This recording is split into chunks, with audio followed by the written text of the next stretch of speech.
जय हिंद प्यारे साथियों, स्वागत है आप सभी का एक बार फिर से खोटा किंग ऑफिशियल पे। आइए शुरुआत करते हैं आज की सेशन की। आज हम लोग बात करने वाले हैं सहायक आचार्य 1 to 5 की। ये टेस्ट नंबर 2 होगा। ऐसे तो पहले हम कुछ टेस्ट दिए हुए हैं जिसमें से 10 टेस्ट है, उसका PDF हम आपको अलग से सेंड कर देंगे। लेकिन ये जो टेस्ट है वो नए सिरे से आपका जो टेस्ट है वो स्टार्ट हुआ है, तो इसका PDF भी आपको ग्रुप में पहले मिल गया होगा। अब हम लोग शुरुआत करते हैं सेशन की और एक एक करके हम लोग क्लासेस की बात करते हैं। ठीक है, जो भी यहाँ से सवाल बन सकते हैं वो सारे सवालों को हम लोग आज के सेशन में कवर करेंगे। 100 सवाल यहाँ से पूरा होगा और जिस तरह से आपकी परीक्षा में सवाल पूछे जाएंगे एकदम एग्जाम के पॉइंट ऑफ व्यू से सारे सवाल को जो वो तैयार किया गया है। चलिए शुरुआत करते हैं सेशन की। आते हैं पहले सवाल पे। आज का पहला सवाल है कि त्वय के संबंध कारक के रूप की हब है। तो इसका आंसर क्या हो जाएगा? तोर। इसका आंसर हो जाएगा ऑप्शन सी, इसका सही आंसर हो जाएगा। अगला सवाल है कि खोठे एक वचन ले बहुवचन बनवे है। तो खोठा में एक वचन से बहुवचन बनाने के लिए क्या करना पड़ता है? तो प्रत्यय जोड़ करके एक वचन से बहुवचन बनाया जा सकता है। जैसे अगर कहीं कोई एक हम शब्द लिखे काड़ा, तो काड़ा में अगर वहीन प्रत्यय जोड़ दिए तो ये क्या हो जाएगा? कड़वैन हो जाएगा, कड़वैन। तो यहाँ पे क्या है कि वैन प्रत्यय को जोड़ करके हम क्या किए? एक वचन से बहुवचन बना दिए। लेकिन साथ ही साथ में पिछली बार ये सवाल पूछा गया था और कुछ ऐसा ही ऑप्शन दे रखा था, है ना। JSSC ने ही पिछले सवाल को पूछा था। तो वहाँ पे प्रत्यय के साथ साथ में शब्दों को जोड़ करके भी हम एक वचन से बहुवचन बना सकते हैं। इसका आंसर हो जाएगा ऑप्शन डी। जब आप AK झा की पुस्तक को जब आप खोलेंगे तो वहाँ पे मन शब्द का भी प्रयोग किया जाता है ना। मन शब्द जोड़ करके भी एक वचन से बहुवचन बनाया जाता है। ठीक है, उसके बाद में टीन, रीन, ये सब और भी कई ऐसे शब्द हैं जिसको जोड़ करके जो वो एक वचन से बहुवचन बनाया गया है। जब आप AK झा की पुस्तक को पढ़ेंगे और जब खोठा सहित सैद्धांतिक व्याकरण, तो वहां पे आपको ये सारी बातें मिल जाएंगी जब वचन को आप देखेंगे तो। अगले सवाल पे आते हैं। अगला सवाल है कि लाघर गायक लायतो स्वाद। मतलब लघर गाय का जो वो लायत भी स्वाद होता है। मतलब कहने का मतलब क्या है कि जिससे हमें लाभ होता है उसका दुत्कार भी खराब नहीं होता है। यानी कह सकते हैं कि अगर एक शिक्षक अगर आपको डांट भी लगा रहे हैं तो वो आपके भले के लिए ही लगाते हैं, है ना। तो इसका आंसर क्या हो जाएगा? आंसर हो जाएगा ऑप्शन ए, इसका सही आंसर हो जाएगा। अगले सवाल पे आते हैं। अगला सवाल है कि मांझो संग दुर्घटना कहाँ भेल हले। तो मांझो कहानी आपने पढ़ा होगा, भुवनेश्वर साहू की ये कहानी है। खोठा गजपत संग्रह में छपी हुई ये पहली कहानी है मांझो, और इसको लिखा है भुवनेश्वर साहू ने। ठीक है, तो नाम भी आपको याद होगा। और दुर्घटना कहाँ पे होता है? तो ढेंकी कूटते समय जो वो अंगुली कट जाता है मांझो का। तो हो सकता है कि यहाँ से सवाल जो वो पूछ लिया जाए। मांझो और विनोद, ये पात्र के बारे में आपको नाम पूछा जा सकता है। गणपतिया, है ना। नाम से भी आपको याद रखने की कौन कौन से पात्र की चर्चा किस कहानी में जो वो की गई है। अगला सवाल है कि छोटा नागपुर एक नैनीताल नेतरहाट कौन विधा की रचना लागे। तो यह किस प्रकार की रचना है? अब देखिए यहाँ पे ऐसे सवाल भी आपसे जो वो पूछे जा सकते हैं। तो यहाँ पे इसका सही आंसर क्या हो जाएगा? देखिए कहानी तो नहीं है, संस्मरण भी नहीं है, रेखा चित्र भी नहीं है, तो यह कह सकते हैं कि एक यात्रा वृत्तांत के रूप में। लेकिन ये ध्यान रखिएगा, छोटा नागपुर एक नैनीताल नेतरहाट, यह अगर कहीं यात्रा वृत्तांत नहीं हो ऑप्शन में और निबंध अगर ऑप्शन में दे रखा है तो ऐसे में आप निबंध भी आंसर कर लीजिएगा, क्योंकि आपको पता है कि खोठा निबंध पुस्तक में यह जो वो छपा हुआ है। तो ऐसे में क्या होगा कि दोनों चीजें आपको ध्यान रख लेना है कि ऑप्शन किस तरह से दिया हुआ है। अगर निबंध होगा तो आप निबंध कर लीजिएगा, निबंध नहीं हो तो फिर यात्रा वृत्तांत कर लीजिएगा। दोनों में आप चीजें जो वो देख लेंगे, उसके बाद में उसका आंसर करेंगे। अगला सवाल है कि से सर्वनाम के बहुवचन हवे है। अब देखिए से जो सर्वनाम शब्द है इसका बहुवचन रूप क्या हो सकता है? तो सेखिन हो सकता है, सेगुला हो सकता है, सेटिन हो सकता है। तो ये सभी तीनों हो सकता है। तो इसका आंसर क्या हो जाएगा? आंसर हो जाएगा ऑप्शन बी। अगला सवाल है कि धरतीएं बहुत किसी में प्राणी पावल जाए। अब यहाँ पे पूछ रहा है कि वाक्य धरती में कौन कारक प्रयोग भेल है। तो देखिए जहाँ पे में या पर का कारक विभक्ति चिन्ह लगा हुआ होता है, जहाँ पे में या पर विभक्ति चिन्ह लगा हुआ होता है वो अधिकरण कारक होता है। तो यहाँ से इसका आंसर जो हो जाएगा वो ऑप्शन बी हो जाएगा। अगले सवाल पे आते हैं, क्वेश्चन नंबर 8 पे। अगला सवाल है कि खरगदत्ती कौन समास है। तो यहाँ पे अगर आपसे पूछ लिया जाए कि खरगदत्ती जो वो कौन समास है, तो खरगदत्ती यहाँ पे किस प्रकार का समास है? सामासिक शब्द है, तो याद रखिएगा यह जो वो कर्मधारय समास है। इसका आंसर जो हो जाएगा वो ऑप्शन सी, इसका जो वो सही आंसर हो जाएगा। आगे बढ़ते हैं, आते हैं अगले सवाल पे। अगला सवाल है कि जे लोग हंसाए के रिझावे है ओकरा खोदे की कहल जाए। अब देखिए जब भी कहता है कि जे लोग के हंसाए के रिझावे है ओकरा की कहल जाए, तो वैसे लोगों को लबार कहा जाता है, लबार कह सकते हैं, है ना, जो कॉमेडियन टाइप का होता है उसको लबार ही कहा जाता है। चलिए अगली सवाल पे आते हैं। एके माघे जार नाय सिराय, कहावत के माने की हब है। एके माघे जार नाय सिराय, अब देखिए हो सकता है कि कुछ लोग बोलेंगे कि कहावत वगैरह तो पढ़ने के लिए दिया नहीं है। देखिए एक आध सवाल जो वो हो सकता है कि आपको पूछ दिया जाए, तो ऐसे में आप इन चीज़ों को भी देख लीजिएगा। एक आध सवाल हो सकता है कि मे भी पूछ लिया जाए, ठीक है। हो सकता है कि एक मुहावरा या लोकोक्ति पहेली वगैरह एक आध सवाल जो वो पूछ सकते हैं, तो ऐसा नहीं कि नहीं पूछा जा सकता है। तो यहाँ पे इसका आंसर क्या हो जाएगा, करल उपकार के नाय माने वाला। कई बार जब आप देखते होंगे कि जब आपको कोई व्यक्ति आपके साथ में छल या कपट करता है तो आप उसे बोलते हैं कि ठीक है कोई बात नहीं, एके माघे जाड़ नाय सिराय, कि अगला माघ फेर रहते। यानी हो सकता है कि इस बार तुम हमें धोखा दे रहे हो, छल हमारे साथ में कर ली हो, लेकिन अगली बार अगर जरूरत होगी तो फिर सोच लेना, अगली बार फिर हम कभी आपके पास में, हम आपको सपोर्ट कभी नहीं करेंगे, मदद कभी नहीं करेंगे। तो इसका आंसर क्या हो जाएगा, आंसर हो जाएगा ऑप्शन ए, इसका सही आंसर हो जाएगा। अगला सवाल है कि खोटा भाषा परिचय और ओकर समस्या निबंध कौन किताबें छपल है। खोटा भाषा परिचय और ओकर समस्या निबंध जो वो किस किताब में छपा हुआ है। तो इसका आंसर क्या हो जाएगा, आंसर हो जाएगा दू डायर जिरहुल फूल, इसका आंसर हो जाएगा ऑप्शन ए। अगला सवाल है कि जे जैतक से पैतक ई वाक्य जे और से कैसन सर्वनाम लागे, कि जे जैतक से पैतक, यहाँ पे जे और से जो वो किस प्रकार का सर्वनाम है। ऐसा सवाल आपसे जो परीक्षा में पूछा जाएगा तो याद रखिएगा यह संबंधवाचक सर्वनाम है। तो इसका आंसर क्या हो जाएगा, आंसर हो जाएगा ऑप्शन ए। यानी जे जैतक से पैतक कहने का मतलब क्या है कि जो जाएगा वही पाएगा, यानी संबंध जे का संबंध जो वो से है, कि जो व्यक्ति जाएगा, मान के चलिए कि ए व्यक्ति जाएगा तो फायदा भी किसे होगा, ए को ही होगा। अगर ए व्यक्ति जाएगा और बोलेगा कि बी को फायदा हो जाए तो ऐसा नहीं होगा, है ना। ए व्यक्ति जाएगा तो ए को ही फायदा होगा। तो कहने का मतलब क्या है कि यहाँ पे एक दूसरे से संबंध यहाँ पे दर्शा रहा है। तो इसका आंसर जो हो जाएगा वो हो जाएगा ऑप्शन ए, इसका सही आंसर हो जाएगा, ठीक है। तो इसका आंसर हो जाएगा संबंधवाचक सर्वनाम। अगला सवाल है कि हरवाहा के स्त्रीलिंग रूप छांटा। हरवाहा का स्त्रीलिंग रूप, देखिए जब जैसे सीजीएल का एग्जाम हुआ था तो वहां पे एक सवाल पूछा गया था, और वहां पे पूछा गया था कि कौन सा सवाल जो वो सही मेल नहीं है, और वहां पे पहला ही ऑप्शन दे रखा था कि हरवाहा के हरवाही, ठीक है, जो कि ये गलत है, हरवाही नहीं होगा, है ना, ये सब नहीं होगा। इसका आंसर हो जाएगा ऑप्शन सी, रोपनी। तो हरवाहा का स्त्रीलिंग रूप जो होता है वो रोपनी होता है, और वही गलत ऑप्शन था जो कि आपको छांटने के लिए दे रखा था, ठीक है। तो इसका आंसर क्या हो जाएगा, आंसर हो जाएगा ऑप्शन सी। अगला सवाल है कि तेलगरे मुड़े तेल कहावत के माने की हवे, यानी जो धनी आदमी होता है उसी का खोज पुछार होता है ना। जो गरीब लोग होते हैं उनको कोई नहीं पूछता है, कोई नहीं उनसे संबंध रखना चाहता है। हर कोई अमीरों को और अमीर बनाना चाहता है, गरीबों को और गरीब। तो इस प्रकार से अगर देखा जाए तो इसका आंसर जो हो जाएगा वो ऑप्शन बी, इसका सही आंसर हो जाएगा। अगले सवाल पे आते हैं। अगला सवाल है कि सगर घरी कौन समास लागे। ऐसा सवाल आपसे जो वो समास से कई बार सवाल जो वो पूछे जाते हैं, और बहुत सवाल पूछा जाता है समास से, खोटा में खास करके। तो जब भी आप व्याकरण पढ़ने के लिए बैठे तो समास कारक, ये कुछ ऐसे टॉपिक हैं, समास कारक और काल, हम बार बार बोलते हैं समास कारक और काल, ये तीन ऐसा टॉपिक है जहां से कह सकते हैं कि बहुत सवाल पूछा जाता है खोटा के व्याकरण में। इसीलिए इन तीनों टॉपिक को आप अच्छे से देख लीजिएगा, और साथ ही साथ में लिंग वचन, उसके बाद में एक टॉपिक और आप पढ़ लीजिएगा संज्ञा बहुत अच्छे से, क्योंकि उसका उदाहरण जो वो पूछा जाता है। तो ग्रामर के कुछ ऐसे टॉपिक है जहां से सवाल एकदम गारंटी है कि पूछा जाता है, और एक से अधिक सवाल पूछा जाता है। कई बार सवाल समाज से, समझिए कि सीजीएल की जो परीक्षा हुई थी उसमें से समाज से लगभग 8 से 10 सवाल पूछ दिया है, 8 से 10 सवाल पूछा गया है। तो आप समझ सकते हैं कि कितने सवाल यहाँ से जो पूछे जा सकते हैं। इसके पहले जो परीक्षाएं हुई थी जैसे कि आईटीआई इंस्ट्रक्टर में, तो आईटीआई इंस्ट्रक्टर में जहाँ पे हुआ था वहाँ पे भी समाज से लगभग 5 सवाल पूछा गया था। अगर देखा जाए कि नगरपालिका की परीक्षा में, तो नगरपालिका में भी लगभग 4 से 5 सवाल जो समाज से पूछा गया था। तो ऐसा अगर देखा जाए तो, इस प्रकार से देखा जाए तो समाज से सवाल आपको काफ़ी ज़्यादा पूछा जाता है परीक्षाओं में। इसलिए समाज को आप अच्छे से पढ़ लीजिएगा, डिटेल में पूरा थ्योरी है, उसका एमसीक्यू है, सब कुछ हम करवा दिए, उसको डिटेल में आप पढ़ लीजिएगा, वहाँ से सवाल कवर हो जाएगा। कुछ लोगों की शिकायत जो है वो है कविता को लेकर के, कि कविताएं आप डिटेल में क्यों नहीं पढ़ा रहे।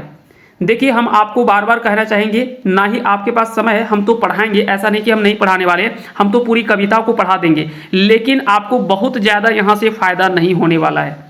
तो बोलेंगे कि पढ़ना है तो क्यों नहीं पढ़े, तो बता दें कि जो कविता आप पढ़ रहे हैं, जो पुस्तक में वह कविताएं छपी हुई है, केवल उन पुस्तकों के नाम याद रख लीजिए, उनके कवि के नाम याद रख लीजिए और किस पुस्तक में छपा हुआ है ये याद रख लीजिए, और साथ ही साथ में उस पुस्तक का डिटेल में याद रख लीजिए, जैसे कि प्रकाशक, प्रकाशन, भूमिका लेखक, उसका पहला प्रकाशन कब हुआ है, दूसरा प्रकाशन कब हुआ है, ये सब से उसकी पहली कविता कौन सी है, उसकी आखिरी कविता कौन सी है। अगर केवल इतना भी आप कर लेते हैं तो यहाँ से सवाल आपका जो वो छूटेगा नहीं। लेकिन फिर भी है क्या कि समय अगर बचता है तो उसमें से हम कविताओं को डिटेल में भी हम पढ़ा देंगे।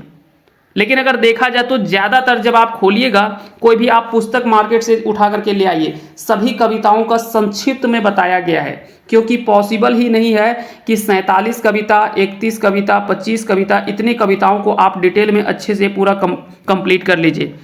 और हम कहते हैं कि अगर कंप्लीट भी कर लिए तो यहाँ से आपको फायदा कितना होने वाला है, ये चीज़ हम जानना चाहते हैं। तो 7 1 8 और 5 13, 3 हो गया, और लगभग 103 कविता है यहाँ से। फिर उसके बाद में एक आपका आता है डिंडक डोमानी एक अपने आप में किताब है। तो ऐसे में क्या होगा ना कि ये केवल आपका समय जाया करेगा, केवल समय आपकी बर्बादी होगी, इतना अगर आप डिटेल में पढ़ने के लिए बैठते हैं तो। सिर्फ आप उन चीज़ों के जो ऊपर के, जैसे कि एक पथिया डोंगल महुआ में 47 कविता है, 47 कविता में लगभग अगर देखा जाए तो लगभग 30 से 35 लेखक के अलग अलग रचनाएं छपी हुई हैं, है ना। 34 से 36 लेखक हैं जिसमें से उनकी रचनाएं जो वो छपी हुई है। तो ऐसे में क्या करना होगा कि आपको इतने लेखक के बारे में केवल याद हो गया ना, और उसकी कविता जो का नाम जो याद हो गया, तो समझिए कि यहीं से सवाल आपका सब बन जाएगा।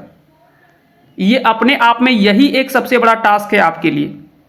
केवल अगर आप सिलेबस को याद कर जाते हैं ना, तो केवल सिलेबस याद करके आप यकीन मानिए कि आप 70% सवालों को आप सॉल्व कर लीजिएगा, अगर कहीं सिलेबस को अच्छे से आपने कवर कर लिया और सभी पुस्तकों का डिटेल में जो हम दिए हुए एक सिलेबस के रूप में अगर उनको केवल याद कर लीजिएगा, तो वहाँ से ही आपके सारे सवाल जो वो कंप्लीट हो जाएंगे। इसके लिए आपको क्या कि अलग से कोई भी टास्क आपको नहीं देखने की आवश्यकता है, कोई भी चीज़ आपको अलग से कोई टॉपिक आपको नहीं पढ़ना होगा, यहीं से सारा कुछ आपका जो वो कंप्लीट हो जाएगा।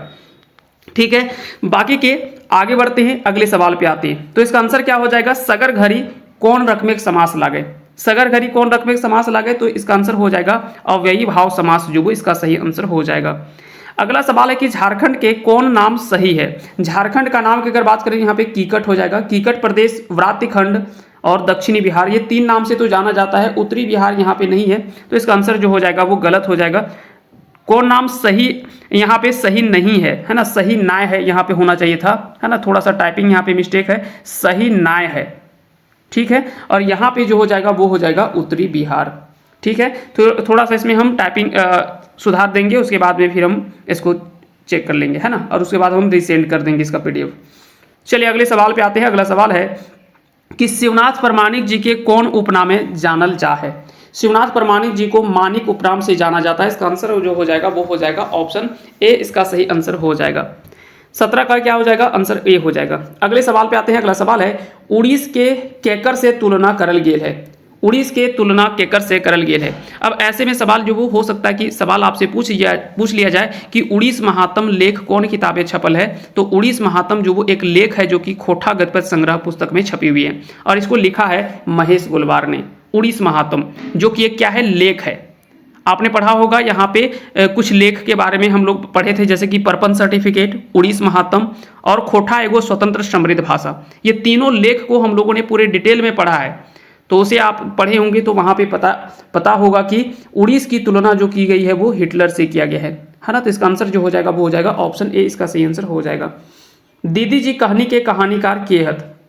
दीदी जी कहानी के कहानीकार कौन है, तो बता दें कि दीदी जी जो कहानी है ये फरीश डहर में छपी हुई कहानी है, और फरीश डहर को लिखा है पंचम महतो ने, है ना। तो फरीश डहर पुस्तक जो लिखा है वो लिखा है पंचम महतो ने। इसका आंसर जो हो जाएगा वो ऑप्शन सी हो जाएगा। यहाँ से भी हो सकता है कि सवाल आपसे पूछ लिया जाए कि फरीश डहर किताब केकर लिखल लागे, है ना, फरीश डहर किताब केकर लिखल लागे। तो फरीश डहर में कुल 13 कहानियाँ हैं, ये 13 कहानी के बारे में आपको याद रखनी है डिटेल में। हेराइल हाँसी, उदासी, बुड़ाइल छुआ, कर्मा, दीदी जी, रकतबारी, डायन, चटिया, मनान, मनेक व्यथा, भूत, पुनिया, है ना, दुखा, ये सभी कहानी के बारे में आपको याद रखना है। पहला कहानी याद रखना है हेराइल हाँसी, ठीक है। तो ये सभी चीज़ों के बारे में आपको डिटेल में याद रखनी है। अगले सवाल पे आते हैं। अगला सवाल है कि रेस्का कहानी केकर लिखल लागे। रेस्का कहानी जो वो किसके द्वारा लिखा गया है। यहाँ से भी हो सकता है कि सवाल में पूछ लिया जाए, कई बार ऐसे सवाल जो वो पूछे जाते हैं। तो याद रखिएगा इसका आंसर जो हो जाएगा वो हो जाएगा ऑप्शन ए, बंसीलाल बंसी इसका सही आंसर हो जाएगा। पास करतले तो रांची में पड़तले, ईटा कौन काले वाइक लागे। पास करतले तो रांची में पड़तले। अब देखिए पास करता तो रांची में पड़ता, यहाँ पे एक कंडीशन लगा हुआ है।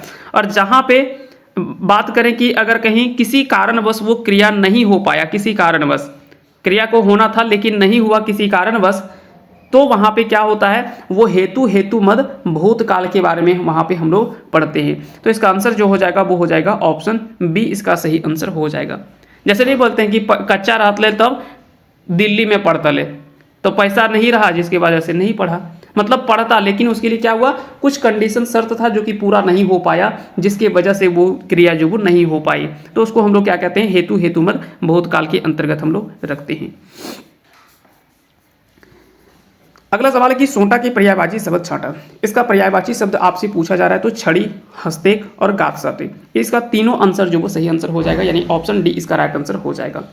अगला सवाल है कि सर्वधर्म संभाव और कैसन निबंधक है। सर्वधर्म संभाव यह किस प्रकार का निबंध है। तो यह निबंध जो वो क्या है, एक विचार प्रधान वैचारिक निबंध है। इसका आंसर जो हो जाएगा वो ऑप्शन सी हो जाएगा। अगला सवाल है कि विवेक के भाई के की नाम के।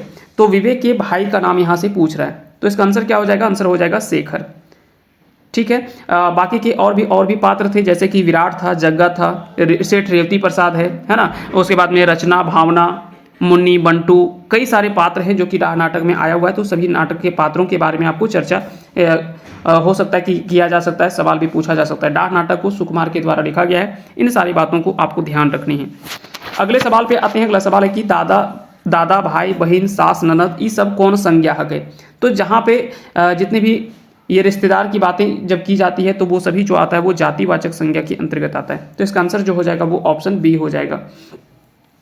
अगला सवाल है कि कर्म कारक सही रूप छांटा। कर्म कारक सही रूप छांटा, तो कर्म कारक का सही रूप यहाँ पे क्या हो जाएगा, हामिन के हो जाएगा। इसका आंसर जो हो जाएगा वो ऑप्शन ए हो जाएगा।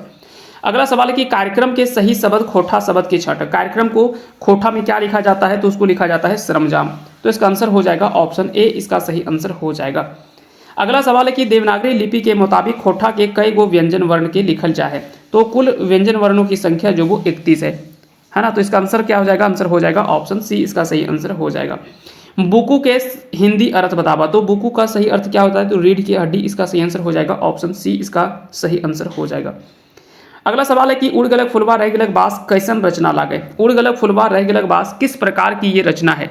ऐसे सवाल भी आपसे पूछे जा सकते हैं। यहाँ से सवाल 2-3 पूछा जा सकता है।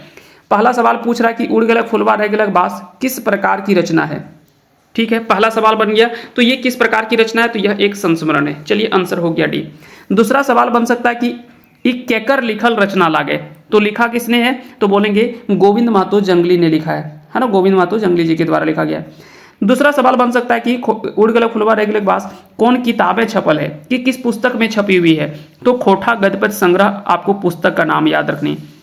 तो कुछ ऐसे सवाल हैं जो कि बार बार आपसे जो पूछे जाएंगे और यहाँ से इस प्रकार की चीज़ों को आपको समेटना होगा। जब इन चीज़ों को जब आप समेट लेंगे तो यहाँ से सवाल जो वो लगभग ना के बराबर छूटने के चांसेस होंगे। अगले सवाल पे आते हैं। अगला सवाल है कि खोटा गद्यपद्य संग्रह के प्रकाशक कहाँ से भेल रहे। खोटा गद्यपद्य संग्रह पुस्तक का जो प्रकाशक संस्था है वो कौन सा है, तो इसका आंसर हो जाएगा खोटा साहित्य संस्कृति परिषद बोकारो, इसका सही आंसर हो जाएगा।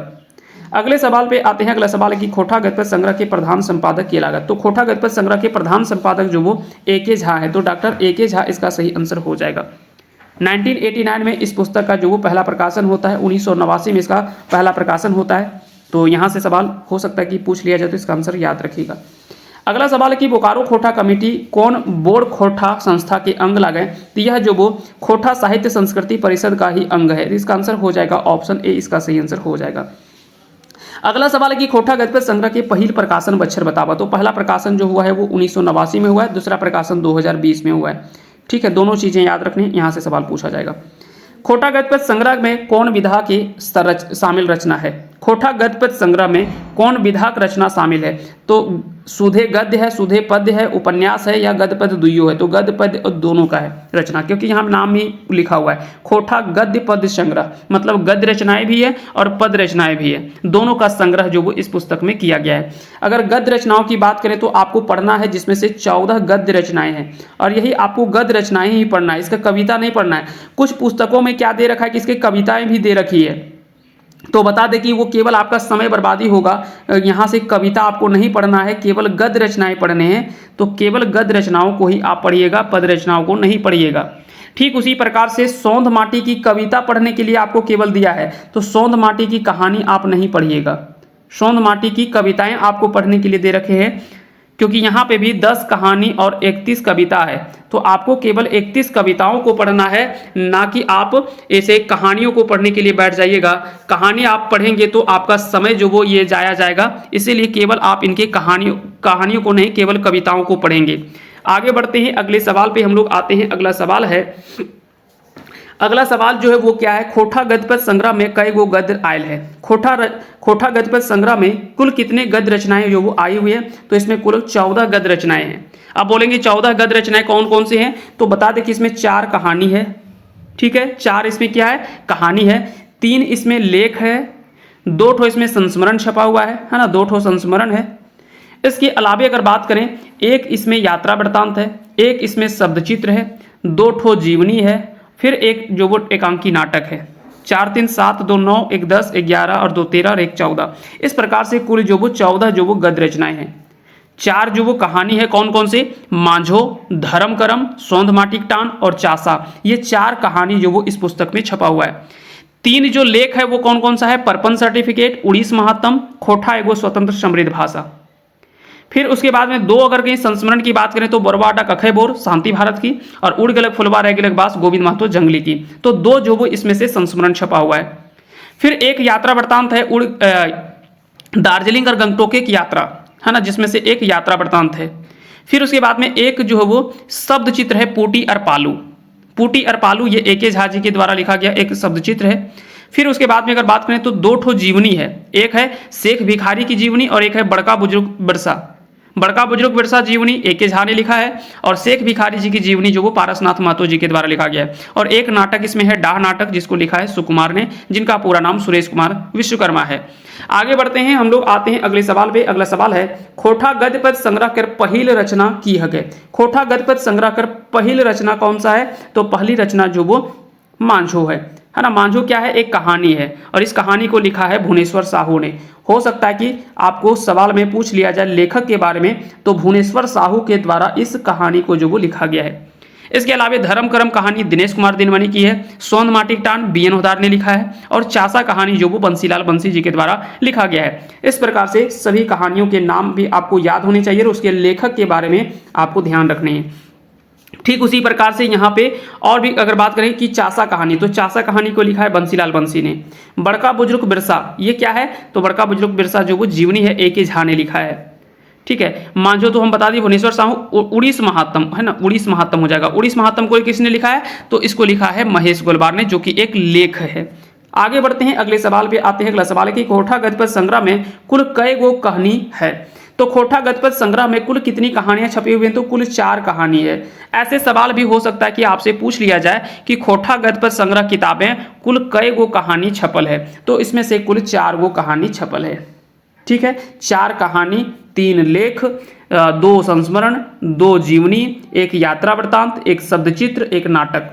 इस प्रकार से हो सकता है कि सवाल में याद आपसे जो वो पूछा जा सकता है, ठीक है। 4 कहानी, 4 और 3 7 और 2 9, 9 2 11 12 13 14, टोटल जो वो 14 गद्य रचनाएं हैं, जिसमें से कहानी, लेख, संस्मरण, जीवनी, यात्रा वृत्तांत, शब्दचित्र और एकांकी नाटक, ये सभी रचनाएं जो वो छपी हुई हैं।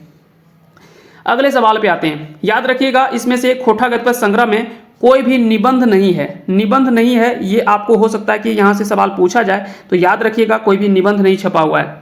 लेख है, लेख छपा हुआ है, लेकिन निबंध नहीं छपा हुआ है। कई बार हो सकता है कि सवाल में पूछ लिया जाए कि एक में कौन रकम की रचना खोटा गद्य संग्रह किताबें नाय छपल है। हालांकि उतना डिटेल में सवाल नहीं पूछता है, उतना डीपली सवाल पूछेगा भी नहीं और पूछता भी नहीं है, लेकिन फिर भी अगर कहीं बाय द वे अगर कहीं पूछ लिया जाए तो ऐसे में चीज़ें आपको ध्यान रखनी है।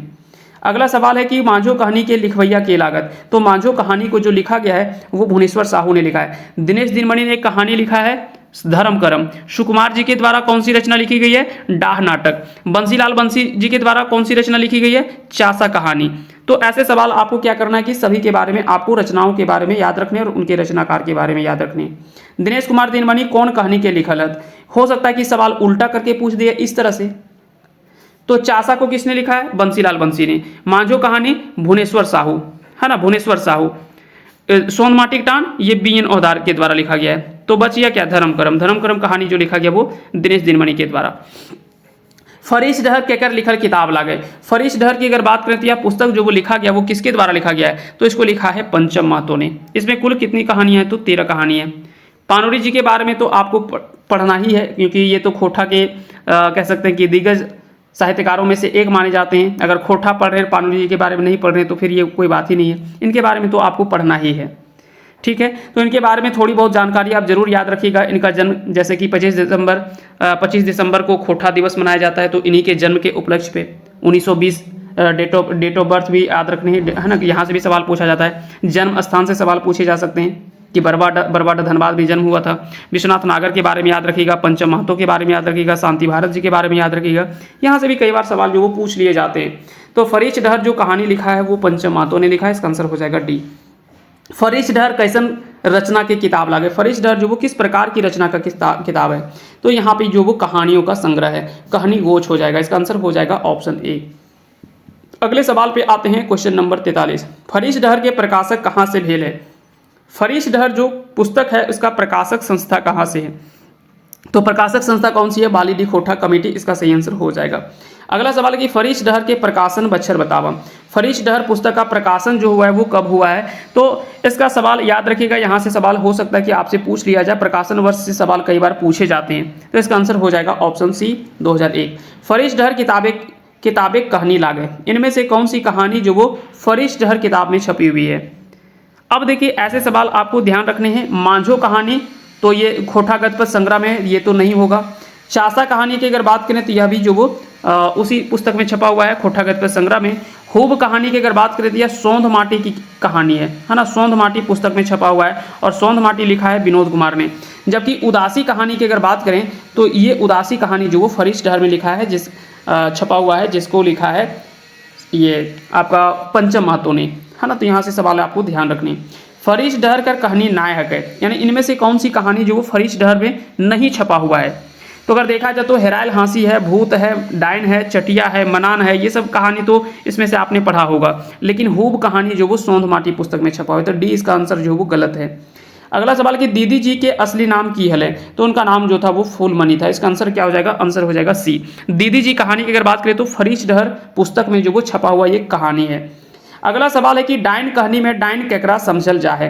डायन कहानी में डायन जो वो किसे समझा जाता है? तो इसका सही आंसर क्या हो जाएगा? बुधनी माँ इसका जो वो राइट आंसर हो जाएगा, यानी ऑप्शन डी इसका सही आंसर हो जाएगा। अगला सवाल है कि हेरायल हाँसी कहानी में रिटायर्ड अफसर के की नाम रहे। तो उनका नाम रहता है बिमल बाबू। इसका आंसर क्या हो जाएगा? आंसर हो जाएगा ऑप्शन ए। हेरायल हाँसी फरीश डहर पुस्तक में जो वो छपा हुआ एक कहानी है, जहाँ पे विमल बाबू एक पात्र के रूप में है। यहाँ पे आपको ध्यान रखनी है। अगला सवाल है कि माए बाप के मना कर लो बातें, कौन बेटी छुआ पढ़ के डॉक्टर बन जाए। तो यहाँ पे नाम रहता है उदासी।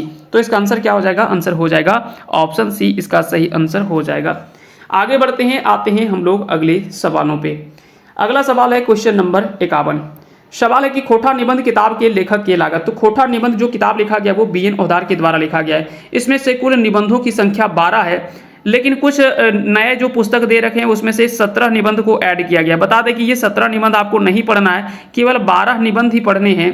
17 निबंध जो वो नए सिलेबस वाला ये ऐड नहीं किया गया है अभी। जब नया ये ऐड करेगा तो फिर आपको पढ़ना है, क्योंकि 17 निबंध जो जिसमें छपा हुआ है उसका नाम बदल करके खोटा साहित्यिक निबंध किया गया है, जो कि नया एक अपडेटेड किताब है और उसको नहीं पढ़ना है। आपको केवल 12 ही निबंध पढ़ने हैं इसका, तो ये आपको ध्यान रखनी है, ठीक है। इसके अलावे अगर बात करें तो और भी कुछ चीज़ें हैं, जैसे कि सौंध माटी की अगर बात करें तो सौंध माटी में भी क्या है कि पहले 10 कहानी और 31 कविता था, लेकिन इसमें से कहानियों की संख्या भी बढ़ाई गई है, कविताओं की संख्या भी बढ़ाई गई है, और 2 इसमें से जो वो नया निबंध को भी ऐड कर दिया गया है, और इसका नाम सौंध माटी जो किताब है इसका नाम बदल करके और धोवैयक धमक किया गया है ना, इसी का नाम जो वो बदल करके धोवैयक धमक किया गया है। तो हो सकता है कि सवाल में आपसे पूछा जाए कि धोवैयक धमक केकर लिखल किताब लागे, तो यह जो किताब है वो विनोद कुमार की रचना है, और इसमें से कहानियों की संख्या भी बढ़ गई है, 10 कहानी से बढ़ा, इसमें कुछ कहानी ऐड कर दिया गया है, कुछ कविताओं को जोड़ा गया है, और इसमें से 2 निबंध जो वो एक्स्ट्रा जोड़ दिया गया है। चलिए आगे बढ़ते हैं, आते हैं हम लोग अगले सवाल पे। खोटा निबंध किताब में कौन संस्था प्रकाशित कर रहा है? तो खोटा निबंध किताब को किस संस्था के द्वारा प्रकाशित किया गया था? तो जनजातीय एवं क्षेत्रीय भाषा विभाग के द्वारा। इसका आंसर हो जाएगा ऑप्शन ए। अगला सवाल, खोटा निबंध किताब के पहल प्रकाशन बच्चा, तो 1990 में इस पुस्तक का पहला प्रकाशन होता है, 2017 में इसका जो दूसरा प्रकाशन होता है। कहीं कहीं पे 2016 मिलता है, लेकिन देख लीजिएगा थोड़ा सा ये विवाद रहता है, कहीं पे 2016 दे देता है, कहीं पे 2017 दे देता है, जबकि आपको ध्यान रखने यहाँ पे। चलिए अगले सवाल पे आते हैं। अगला सवाल है कि खोटा निबंध किताबें कौन शैली के निबंध लागे? तो यहाँ पे जो निबंध है वो फिंगाठी या व्यंग्य किस्म का जो वो निबंध है। खोटा निबंध किताबें पहल का निबंध कौन लागे? तो पहला निबंध जो वो सब टाइप चल है, मतलब सब चलता है, तो इसका आंसर हो जाएगा ऑप्शन ए, इसका सही आंसर हो जाएगा। सब टाइप चला है मतलब सब चल, यहाँ पे सब चलता है। अगला सवाल है कि खोटा निबंध किताबें अंतिम निबंध शीर्षक लागे? तो देखिए यहाँ पे अगर हम लोग 12 निबंध की बात करेंगे तो यहाँ पे है 12वां निबंध, इसका जो है वो है हाँ मैं खड़ा हूँ, है ना, हाँ मैं खड़ा हूँ, यहाँ पे हाँ मैं शब्द का प्रयोग किया गया, हाँ मैं खड़ा हूँ, तो इसका आंसर क्या हो जाएगा? आंसर हो जाएगा ऑप्शन बी। अगले सवाल पे आते हैं। अगला सवाल है कि खोटा निबंध किताबें कुल कई गो निबंध छपल है? तो इसमें से कुल 12 निबंध जो वो छपा हुआ है, इसका आंसर हो जाएगा ऑप्शन सी। छोटा नागपुर नैनीताल नेतरहाट कहकर लिखल निबंध लागे? तो यह निबंध जो लिखा गया है वो बीएन ओदार के द्वारा लिखा गया है। हालांकि इसमें से यात्रा वृत्तांत की ही चर्चा की गई है ना, इसे यात्रा वृत्तांत के रूप में भी शामिल किया गया है। लेकिन देख लीजिएगा सवाल जिस तरह से आपसे पूछेगा, अगर यात्रा वृत्तांत के रूप में पूछे तो यात्रा वृत्तांत के रूप में पढ़ लीजिएगा, अगर निबंध के रूप में पूछे तो निबंध के रूप में पढ़ लीजिएगा। जिस तरह से सवाल में पूछे उस तरह से आपको उत्तर कर लेना है। अगला सवाल है कि हाँ मैं खड़ा हूँ के लेखक के लागत? तो हाँ मैं खड़ा हूँ निबंध के लेखक जो वो बीएन ओदार है। अगला सवाल है कि बीएन ओदार जी के लिखल निबंध नाय लागे? इनमें से कौन सा निबंध जो वो बीएन ओदार के द्वारा नहीं लिखा गया है? तो सॉफ्ट टाइप चल है, एगो कुकरे का आत्मकथा और बखेड़ा में बखेड़ा लिंग बखेड़ा, ये तीनों तो है, लेकिन जबकि खोटा साहित्यिक धरती ये जो रचना बीएन ओदार के द्वारा नहीं लिखा गया है। अगला सवाल है कि डिंडाक डोमानी कैसन रचना लागे? तो डिंडाक डोमानी की अगर बात करें तो यह एक प्रबंध काव्य है ना, यह एक प्रबंध काव्य है। और यहाँ से सवाल जो वो पूछा जाएगा कि डिंडाक डोमानी कैसन रचना लागे? तो डिंडाक डोमानी जो वो क्या है? एक प्रबंध काव्य है। अब हो सकता है कि यहाँ से और डिटेल में आपसे पूछे कि इस प्रबंध काव्य को लिखा किसने है ना, इसके बारे में आपसे जो वो आगे डिटेल में जो वो पूछा जा सकता है। चलिए आगे बढ़ते हैं, अगले सवाल पे आते हैं। इसमें से कुल खंडों की संख्या या कह सकते हैं कि वो सब हम देखेंगे अगले आगे सवालों के माध्यम से। डिंडाक डोमानी खंड काव्य के कवि के नाम बतावा? कवि या तो फिर रचवैया के नाम आपसे पूछा जा सकता है, तो बंसीलाल बंसी इसका जो वो सही आंसर हो जाएगा। सवाल है कि डिंडाक डोमानी कैसन काव्य लागे? डिंडाक डोमानी किस प्रकार का काव्य है? तो यह एक खंड काव्य है ना, खंड काव्य है। इसका आंसर हो जाएगा ऑप्शन बी, इसका सही आंसर हो जाएगा। डिंडाक डोमानी के प्रकाशन बछर बतावा? प्रकाशन वर्ष आपसे पूछा जा सकता है, तो डिंडाक डोमानी का पहला प्रकाशन जो है वो 1992, इसका जो वो सही आंसर हो जाएगा, यानी ऑप्शन डी इसका सही आंसर हो जाएगा। अगले सवाल पे आते हैं, क्वेश्चन नंबर 65। डिंडाक डोमानी के नायिका के नाम की लागे? डिंडाक डोमानी में आए हुए नायिका पात्र, 2 पात्र हैं, नायक और नायिका। यहाँ पे हो सकता है कि यहाँ पे हर सवाल कहीं भी कहानियाँ पढ़ते हैं तो वहाँ पे कुछ प्रमुख पात्रों की चर्चा की जाती है, मुख्य पात्र की चर्चा की जाती है। तो ऐसे में अगर मुख्य पात्र के बारे में पूछा जाए तो महुआ इसका जो वो सही आंसर हो जाएगा। आगे बढ़ते हैं, आते हैं अगले सवाल पे। अगला सवाल है कि डिंडाक डोमानी काव्य के महुआ केकर से बिहा करल है? तो हो सकता है कि इस प्रकार के सवाल आपको दे करके फंसा सकता है, तो इसका आंसर याद रखिएगा, इनमें से कोई नहीं, है ना। इसका आंसर हो जाएगा ऑप्शन डी, यानी केकरो से ना। यहाँ पे एक और नाम आपको दिख रहा होगा, सुगिया, है ना। कुछ यहाँ पे पात्रों की चर्चा की गई है, उन पात्रों के बारे में आपको ध्यान रखने हैं। चलिए अगले सवाल पे आते हैं। सुगिया डिंडाक डोमानी में पहले के हलिक? सुगिया जो पात्र रहती है वो डिंडाक डोमानी में पहले वो कौन रहती है? तो पहले वो क्या रहती है? एक विधवा महिला रहती है ना, विधवा महिला रहती है। और विधवा महिला अगर ऑप्शन में नहीं रहे तो ये ऑप्शन दे सकता है कि जमींदार घर एक बहू हली, है ना, जमींदार घर की बहू थी। हो सकता है कि इस प्रकार के ऑप्शन आपसे दे दिया जाए। अगला सवाल है कि डिंडाक डोमानी किताबें कई गो सर्ग छपल है, तो इसमें से कुल जो वो 6 सर्ग छपा हुआ है। तो इसका आंसर जो हो जाएगा वो हो जाएगा ऑप्शन डी। अगला सवाल है कि डिंडाक डोमानी काव्य आखिरी अध्याय के नाम छांटा। आखिरी अध्याय मतलब, अध्याय कहने का मतलब क्या है, यहाँ पे आखिरी सर्ग, आखिरी सर्ग, आखिरी खंड, आखिरी खंड। तो इसका आंसर क्या हो जाएगा, आंसर हो जाएगा ऑप्शन डी, इसका सही आंसर हो जाएगा। पहला जो खंड है वो है डिंडा और आखिरी सर्ग जो वो खंधार है ना। डिंडा, पोहा, सपोन, हुलस्थूल, खंधार, यहाँ पे सभी के बारे में आपको याद रखने हैं। हो सकता है कि कोई भी खंड से सवाल उठा करके पूछ लेगा, या एकर में कौन खंड डिंडाक डोमानी काव्य छपल है या ना छपल है, इस प्रकार के सवाल भी आपसे जो पूछा जा सकता है। डिंडाक डोमानी काव्य प्रकाशक के सही नाम छांटा। तो इसका आंसर क्या हो जाएगा, आंसर हो जाएगा खोटा साहित्य संस्कृति परिषद, इसका जो वो सही आंसर हो जाएगा। अगला सवाल है कि डाह कैसन नाटक लागे। डाह जो वो किस प्रकार का नाटक है। अब देखिए, डाह नाटक तो दो तरह से आपको यहाँ पे ध्यान रखना है। अगर केवल नाटक की चर्चा की जाए, है ना, केवल नाटक की चर्चा की जाए तब ये हो जाएगा बहुअंकीय नाटक है, क्योंकि इसमें कुल 3 अंक है। लेकिन अगर सवाल में स्पेशली ये डिस्कस कर दे कि खोटा गद्य पद्य संग्रह किताबें कौन रकमेक नाटक छपल है, या तो छपल डाह नाटक कौन रकमेक नाटक छपल है, तो वहां पे एकांकी नाटक छपा हुआ है। एकांकी कहने का मतलब क्या है, वहां पे केवल उसका 1 अंक छपा हुआ है। खोटा गद्य पद्य संग्रह जो पुस्तक है वहां पे एकांकी नाटक के रूप में जो वो डाह नाटक छपा हुआ है।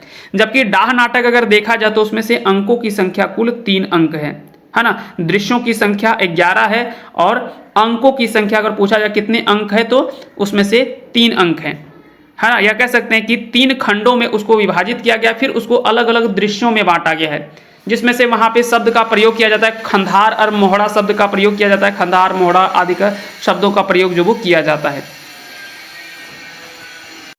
तो डायरेक्ट अगर कहीं पूछा जाए कि डाह कैसन नाटक लगे तो उसको बहुअंकी नाटक आप करिएगा, लेकिन जब मेंशन करेगा वहां पे डिस्कस करेगा कि इस किताब में छपा हुआ कैसा है, तो वहां पे आप आंसर कर लीजिएगा एकांकी।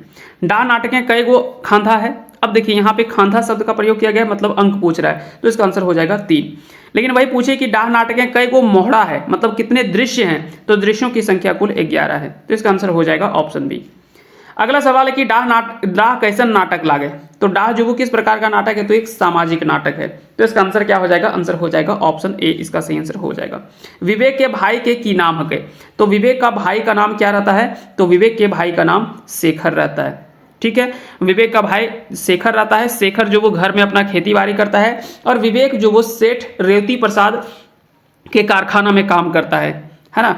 विराट और जग्गा भी वहीं पे काम करता है जहां पे विवेक काम करता है। तो ये सब नाम याद रखना है। सेठ रेवती प्रसाद जो वो कारखाना का मालिक रहता है। इसके अलावे और भी कई सारे पात्रों की चर्चा की गई है, जैसे कि रचना की चर्चा की गई है, भावना की चर्चा की गई है, मुन्नी और बंटू पात्र की चर्चा की गई है ना। तो कुछ पात्रों के बारे में आपको ध्यान रखने हैं, वहां से भी सवाल जो वो पूछे जाएंगे।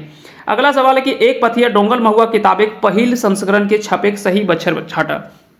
तो एक पथिया डोंगल महुआ पुस्तक का जो पहला प्रकाशन होता है वो 1990 में होता है, और दूसरा प्रकाशन 2005 में हुए।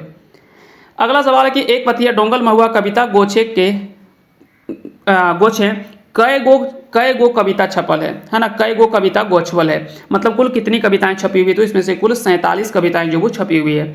इसका आंसर जो हो जाएगा वो ऑप्शन ए, इसका सही आंसर हो जाएगा। अगला सवाल है कि मेढ़ और मानुष कविता के कवि के नाम बतावा। तो मेढ़ और मानुष जो है यह शिवनाथ परमाणिक के द्वारा लिखी गई कविता है, और यह कविता जो वो छपी हुई है एक पथिया डोंगल महुआ पुस्तक में। हो सकता है कि यहाँ से सवाल पूछ लिया जाए। इस कविता संग्रह में ऐसे तो कुल 47 कविता है, जिसमें से कुछ कविता प्रमुख कविता है जिसके बारे में आपको याद रखनी है। जैसे कि एक कविता का नाम है हमनी सब एक, पानुरी जी के द्वारा लिखा गया है। आगू करब आपन देश, सुकुमार के द्वारा लिखी गई कविता है। जय जवान जय किसान, महेश गोलवार। आज एकाय खोठा एके झा, तबे हमें कभी ना एके झा। उसके बाद में फिर एक रोसल भोला, संतोष कुमार महतो की। मेढ़ और मानुष ये शिवनाथ परमानी की है।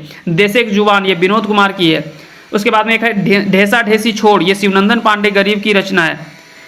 ठीक है, एक चासा कविता है, चासा कविता भी है और चासा कहानी भी है ना। जैसे कि हम बोले थे कि चासा कविता भी है और चासा कहानी भी है।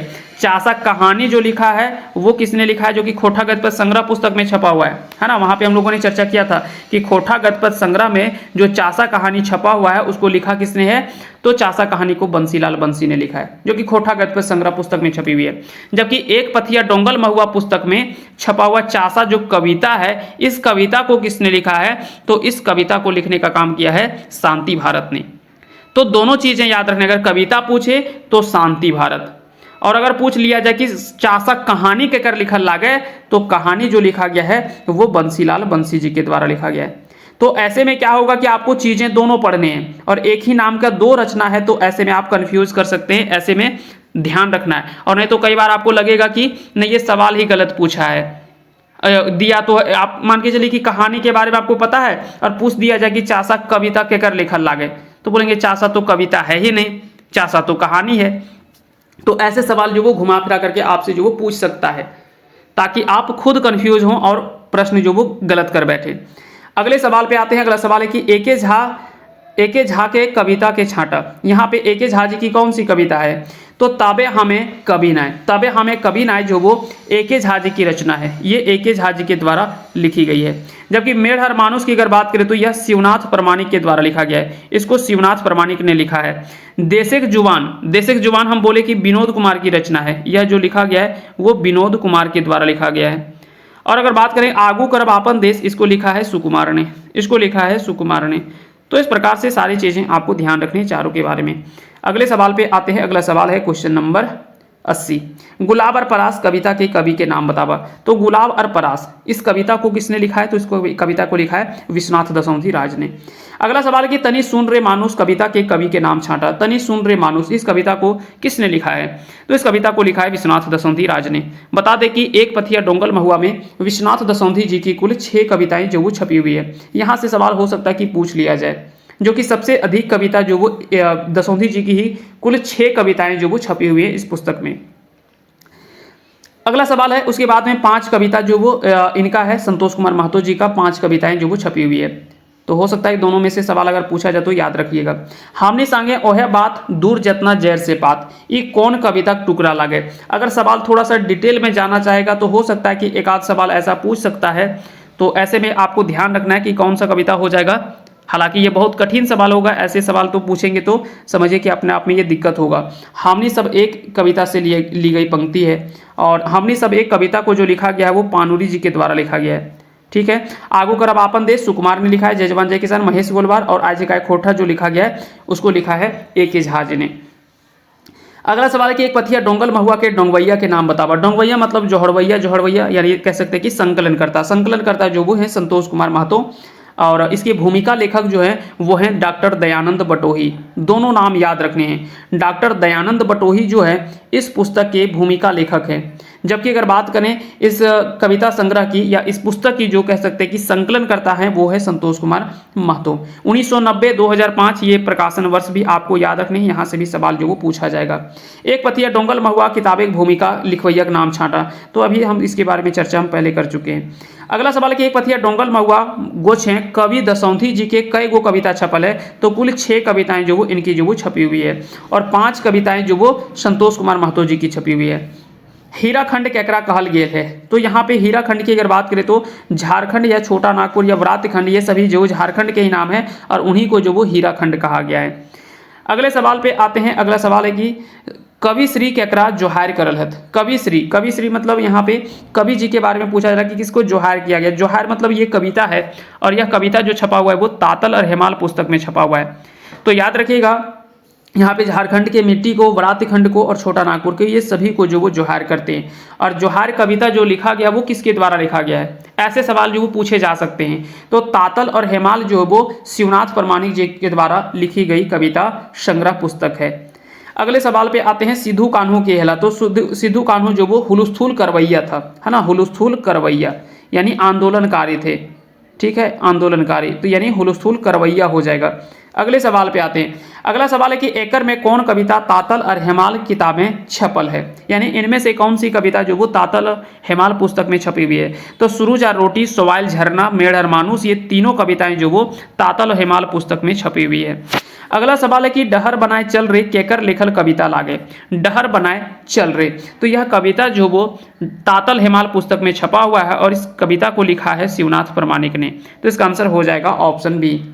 अगला सवाल है कि झारपात केकर उपनाम हके। तो झारपात उपनाम से जो वो डॉक्टर ए.के. झा जी को जो वो जाना जाता है। इसका आंसर हो जाएगा ऑप्शन डी। नागर जी के लिखल खंड काव्य का नाम छाटा, यानी विश्वनाथ नागर के द्वारा कौन से खंड काव्य जो वो लिखा गया है। तो इसका आंसर हो जाएगा सूलक साय। सूलक साय जो खंड काव्य है उसको विश्वनाथ नागर के द्वारा लिखा गया है। इनका नाम विश्वनाथ रवानी है। अगला सवाल है कि डॉक्टर बी.एन. ओदार जी के जन्म गांव एक नाम बतावा। तो जन्म इनका जो हुआ है वो चेटर रामगढ़ में इनका जन्म हुआ है। कब इनका जन्म होता है, यह भी सवाल आपसे पूछा जा सकता है। माता पिता का नाम, माधव ओधार माता का नाम पूछा जा सकता है। जन्म कब हुआ है ये पूछा जा सकता है। इनके कुछ प्रमुख रचनाएं पूछे जा सकते हैं, जैसे कि खोठा निबंध हो गया, अनुदितांजलि हो गया, है ना, और भी कई ऐसे रचनाएं हैं जो कि इनके बारे में पूछे जा सकते हैं। चलिए, इन्होंने एक शब्दचित्र भी लिखा है जिसका नाम है रईस का, है ना, रईस का। एक कहानी भी है रईस का और एक शब्दचित्र भी है रईस का। एक नाम की कई सारी रचनाएं हो सकती हैं, ऐसा कभी भी भ्रमित नहीं होइएगा कि एक नाम से दो रचनाएं नहीं हो सकती हैं। हो सकता है, बिल्कुल भी हो सकता है। रईस का कहानी भी है और शब्दचित्र भी है। जैसे कि अभी हम थोड़ी देर पहले हम बताए थे कि चासा कविता भी है और चासा कहानी भी है। चासा कविता शांति भारत ने लिखा है, चासा कहानी बंसीलाल बंसी ने लिखा है। ठीक उसी प्रकार से रईस का जो कहानी है वो बंसीलाल बंसी ने लिखा है, बंसीलाल बंसी ने लिखा है। जबकि रईस का अगर बात करें शब्दचित्र जो लिखा है वो बी.एन. ओदार ने लिखा है। तो दोनों चीजें आपको ध्यान रखनी होंगे। अगला सवाल है कि चित्रा जी के पहिल उपन्यासिक नाम की है। तो जिंदगी की टोह इसका सही आंसर हो जाएगा, यानी ऑप्शन डी इसका राइट आंसर हो जाएगा। अगले सवाल पे आते हैं। अगला सवाल है कि भुवनेश्वर दत्त शर्मा व्याकुल जी के सही जन्म ठाव छाटा। तो महथाडी गिरिडीह में इनका जो वो जन्म होता है 17 मार्च 1908 ईस्वी को भुवनेश्वर दत्त शर्मा व्याकुल जी का जो वो जन्म होता है महथाडी गिरिडीह में, है ना। बलदेव प्रसाद उपाध्याय इनके पिताजी का नाम। हो सकता है कि यहाँ से सवाल पूछ लिया जाए। अयोध्या प्रसाद इनके दादाजी का नाम था और बाद में इनका परिवार जो वो पूरा विष्णुगढ़ में रहने लगे, है ना। तो ये सारी बातें इनके बारे में थोड़ा बहुत जानकारी आप जरूर याद रखिएगा, क्योंकि ये खोटा के काफ़ी प्राचीन और कह सकते हैं कि प्रसिद्ध कवियों में से माने जाते हैं। सौंध माटी में कई गो कविता शामिल है। तो सौंध माटी पुस्तक में कुल जो वो 31 कविताएं जो वो छपी हुई है। तो इसका आंसर जो हो जाएगा वो ऑप्शन सी हो जाएगा। अगला सवाल है कि सौंध माटी के पहली कविता कौनटा लागे। सौंध माटी पुस्तक की पहली कविता कौन सी है। तो इसका आंसर हो जाएगा आजादी का रेस्का। आजादी का रेस्का जो वो इस पुस्तक की पहली कविता है ना। तो कविताओं में अगर पूछ लिया जाए तो इसका आंसर हो जाएगा ऑप्शन ए। इस सौंध माटी पुस्तक के रचनाकार कौन है, तो वो है विनोद कुमार, है ना, विनोद कुमार। पहला प्रकाशन कब होता है सौंध माटी का, तो 1990 में इसका जो वो पहला प्रकाशन है। ठीक है, 2017 इसका जो वो दूसरा प्रकाशन है। हो सकता है कि ऐसे सवाल आपसे पूछ लिए जाए। सौंध माटी केकर लिखल कविता लागे, तो केकर लिखल किताब लागे, है ना, किताब हो जाएगा। सौंध माटी कविता नहीं है, सौंध माटी किताब है। तो इसका आंसर हो जाएगा ऑप्शन ए, इसका सही आंसर हो जाएगा। सौंध माटी के पहिल प्रकाशन कहिया भेल हले। तो इसका पहला प्रकाशन जो होता है वो 1990 में होता है। 2017 में इसका दूसरा प्रकाशन होता है। अगले सवाल पे आते हैं। आज का आखिरी सवाल है कि सौंध माटी किताब कहाँ से प्रकाशित भेल रहे। तो सौंध माटी किताब जो वो कहाँ से प्रकाशित होता है, तो इसका आंसर हो जाएगा जनजातीय भाषा अकादमी बिहार झारखंड सरकार। इसका आंसर हो जाएगा ऑप्शन डी, इसका सही आंसर हो जाएगा। तो इस प्रकार के 100 सवाल थे और अंत में आपको ये आंसर बुकलेट यहाँ पे दिख जाएगा। यहाँ से आप जो वो आंसर मिला लीजिएगा कि किसका आंसर जो वो सही गलत है, जो भी यहाँ पे आप इसको मिला लीजिएगा। चलिए फिलहाल के लिए इतना ही, मिलते हैं अगले सेशन में। तब तक के लिए आप सभी को बहुत बहुत धन्यवाद।